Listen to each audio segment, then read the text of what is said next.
Red Bull just did something in Bahrain that should terrify the entire Formula One grid.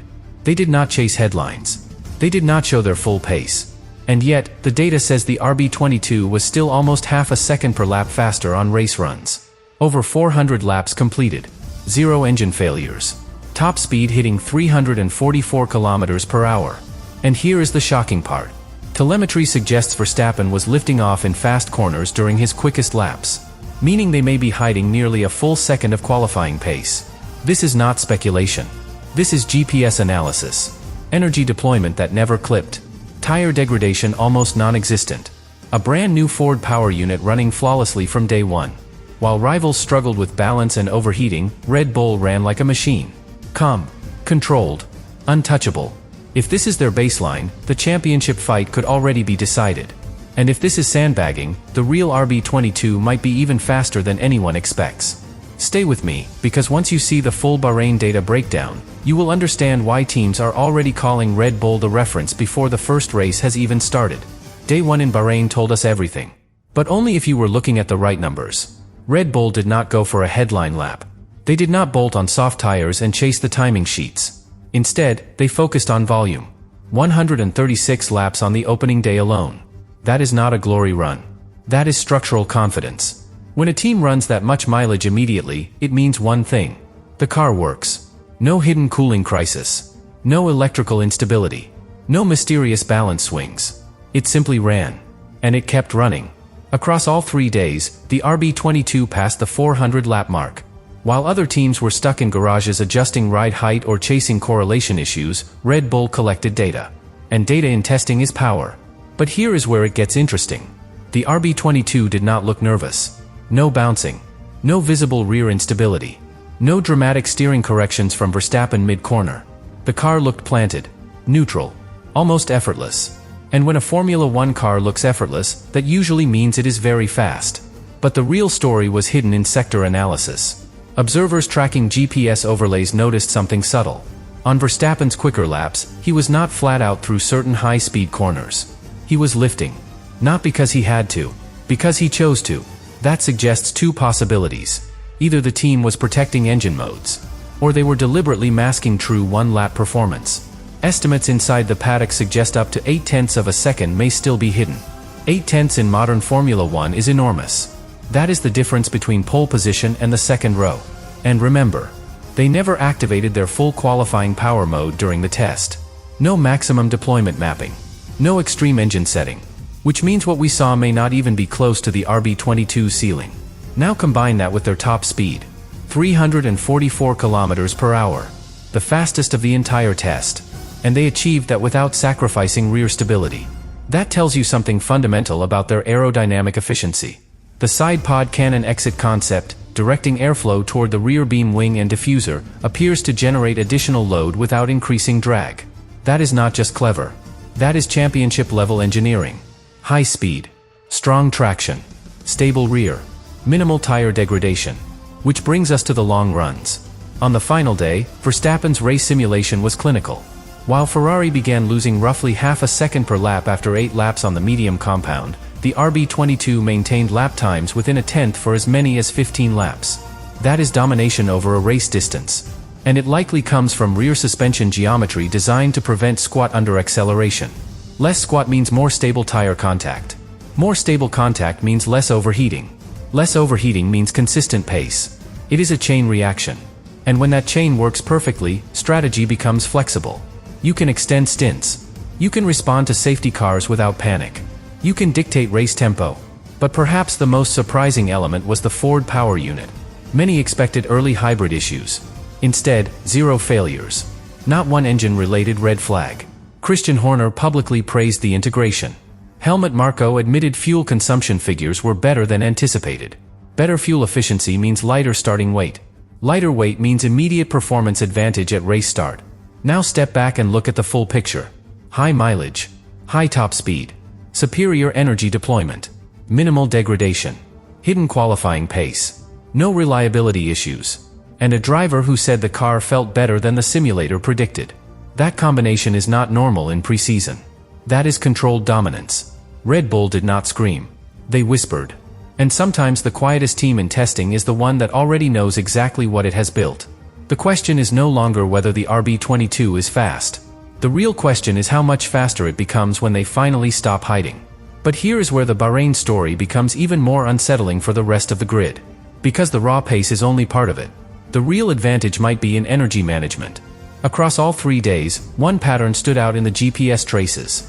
While other cars showed clear clipping at the end of long straights, the RB22 maintained electrical deployment deeper into the braking zone.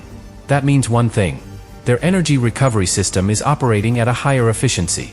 More harvesting under braking. More consistent redeployment. Less compromise between attack and recharge.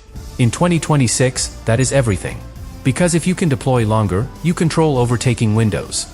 You can defend without immediately sacrificing the next straight. You can push lap after lap without dropping into recovery mode. Verstappen reportedly completed multiple 10-lap sequences with identical deployment behavior. No visible drop-off. No emergency lift and coast laps. That consistency is rare in early regulation cycles. Especially with a new engine partner.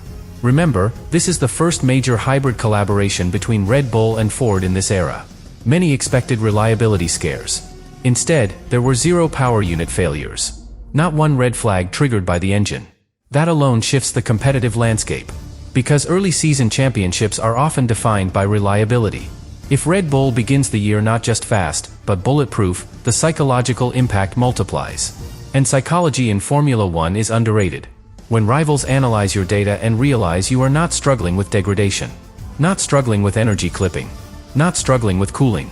It changes how they approach development. They stop chasing innovation. They start chasing you. Now consider the subtle detail many overlooked. Observers noticed the lower floor edges of the RB22 appeared unusually simple. Raw carbon surfaces. Minimal visible complexity. The theory circulating inside the paddock is bold. Red Bull may have run a placeholder floor during testing.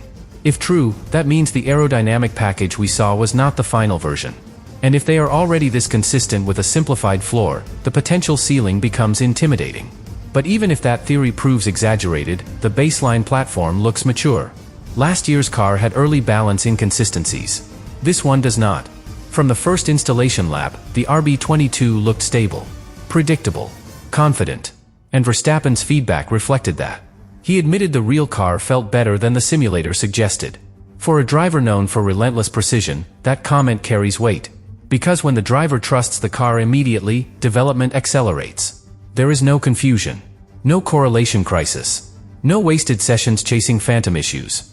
Just refinement. And that is terrifying for the rest of the grid. Because if this was sandbagging, they controlled it perfectly.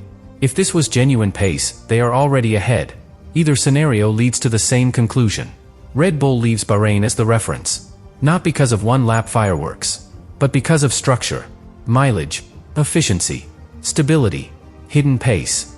And perhaps most importantly, composure. While other teams revealed their weaknesses publicly, Red Bull revealed almost nothing. And in Formula One, the team that reveals the least often holds the most. So the final question is not whether the RB22 is fast. It clearly is. The real question is how much more performance is unlocked when qualifying mode finally appears. Because if Bahrain was only the quiet introduction, the first race could feel like something far more decisive. And once that happens, catching up becomes exponentially harder. There is one more layer to this Bahrain story that almost nobody is talking about. And it might be the most decisive of all. Red Bull did not just look fast. They looked comfortable. Watch Verstappen's onboard closely. Minimal steering correction mid-corner. No aggressive snaps on throttle application. No visible instability over curbs. That tells you something fundamental about the platform. It is forgiving. And when a car is forgiving at the limit, the driver can explore even further. Now compare that to what we saw from some rivals. Ferrari chasing rear grip during hotter track conditions. Mercedes adjusting ride height and balance repeatedly across sessions. Small changes. But constant changes. Red Bull did not seem to be searching. They seemed to be validating. And that difference in approach matters. Because when you spend testing confirming performance instead of fixing weaknesses, you start the season ahead. But here is where the numbers become even more revealing. During the long-run simulations on day 3, Verstappen's lap time variation remained within an incredibly tight window. While others saw visible drop-off after 8 laps, the RB22 extended competitive pace much deeper into the stint. That consistency changes race strategy entirely. If degradation is low, you can extend the first stint, force your rivals into an undercut attempt, or simply control the pace from the front without pushing the tires over the limit. And controlling pace is power. Now think about qualifying. If the estimates are accurate and Red Bull has been hiding close to 0.8 in pure one-lap speed, that margin becomes devastating. Because modern Formula 1 gaps are small. 0.3 can decide pole. Half a second can demoralize an entire garage. 0.8 feels like another category. And remember, they never activated their most aggressive engine setting in Bahrain. No full attack deployment. No final mode. Which means the RB22 we saw was potentially operating below its ceiling. Now layer in fuel efficiency. Helmut Marko admitted consumption figures were better than expected. Better fuel efficiency means flexibility. You can start lighter, or push harder without compromising stint length. In a tight championship, those small advantages accumulate. But here is the psychological impact. When Toto Wolff publicly admits Red Bull's energy recovery system looks frightening, that statement travels through every engineering office. Because it signals something deeper. It signals that rivals recognize the efficiency gap. And when your competitors acknowledge your strength before the first race, the mental battle begins early. Formula 1 is not only mechanical. It is emotional. Confidence compounds performance. And Red Bull left Bahrain confident. Calm. Unrushed. There were no dramatic celebrations. No bold declarations. Just quiet assurance. That is usually the most dangerous kind of dominance.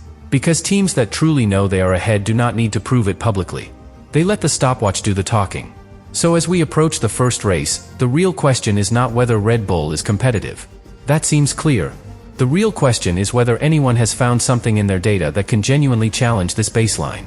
Because if the RB22 still has a hidden floor upgrade,